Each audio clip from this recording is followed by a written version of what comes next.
Salut à tous.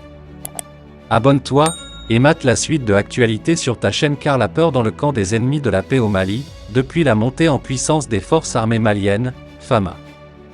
Le dernier bilan obtenu dans le cadre de l'opération Maliko et de l'opération Kélétigui fait état de plus de 100 terroristes neutralisés, leurs bases détruites, des armes saisies, en plus des interpellations. Avec les actions majeures enclenchées contre les terroristes de plus en plus fébriles, les forces armées maliennes ont consolidé, ces derniers temps, des succès tactiques. Dans son dernier communiqué en date du mardi 17 mai 2022, le chef d'état-major général des armées fait part du dernier résultat engrangé par les FAMA. Ainsi, dans les régions de Nara et de Koulikoro, la précision des renseignements a orienté les actions dans le cercle de Banamba.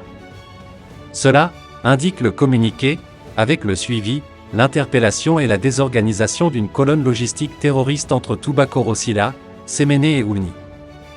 Dans ces régions citées, Nara et Koulikoro, des tirs de mortier et canon SPG-9 dans une forêt refuge terroriste, voire une infiltration et une attaque d'une position FAMA ont été déjoués avec l'interpellation d'un terroriste précurseur membre d'un groupe de 4 terroristes. Le bilan de ces opérations, menées dans les zones de Nara et de Koulikoro, fait l'état de 12 terroristes neutralisés, 7 interpellés, 12 motos, des bidons d'essence et du matériel saisi.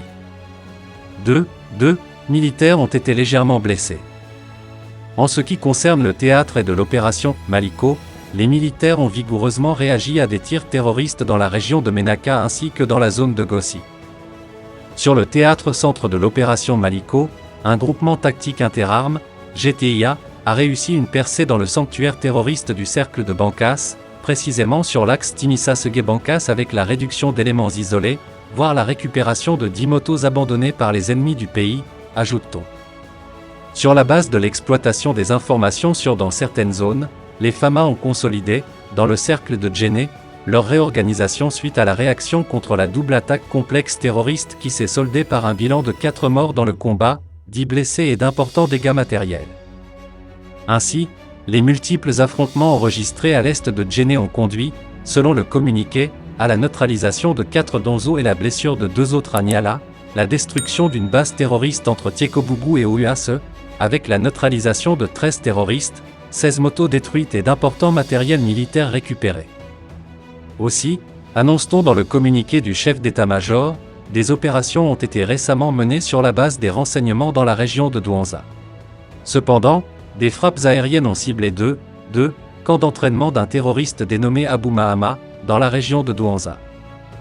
Le communiqué rapporte que ces frappes aériennes ont été suivies de ratissage des forces terrestres maliennes dans la forêt de Foulsoré. Ces différentes opérations ont permis de neutraliser 83 terroristes dont les corps calcinés ont été découverts sur la zone. Suite aux dites frappes, 2 véhicules et plusieurs motos ont été brûlés. Aussi, des matériels militaires et de fabrication d'engins explosifs improvisés ont été détruits.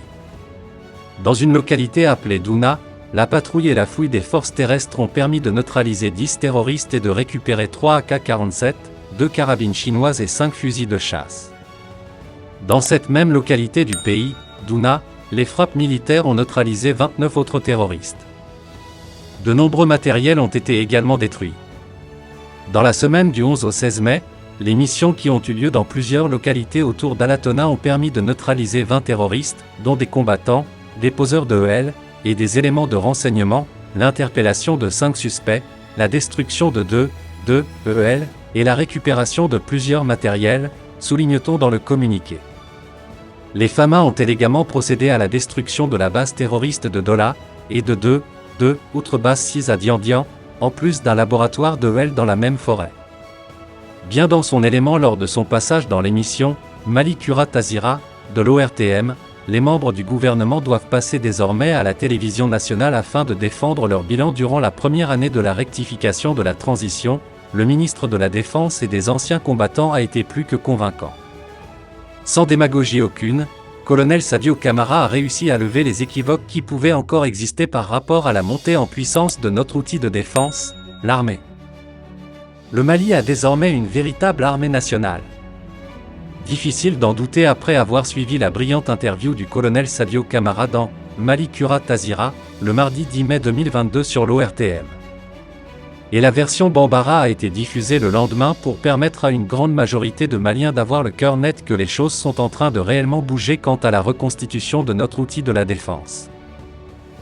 Retrait et bilan de l'opération Barkhane, dénonciation du traité et des accords de défense avec la France, la coopération bilatérale avec la Russie, la coopération avec des pays voisins dans le cadre de la lutte contre le terrorisme, les événements de Moura et de Gossi, les perspectives pour consolider les acquis et continuer à renforcer les capacités opérationnelles de nos forces armées, FAMA. Aucun sujet n'a été occulté par le ministre de la Défense et des anciens combattants.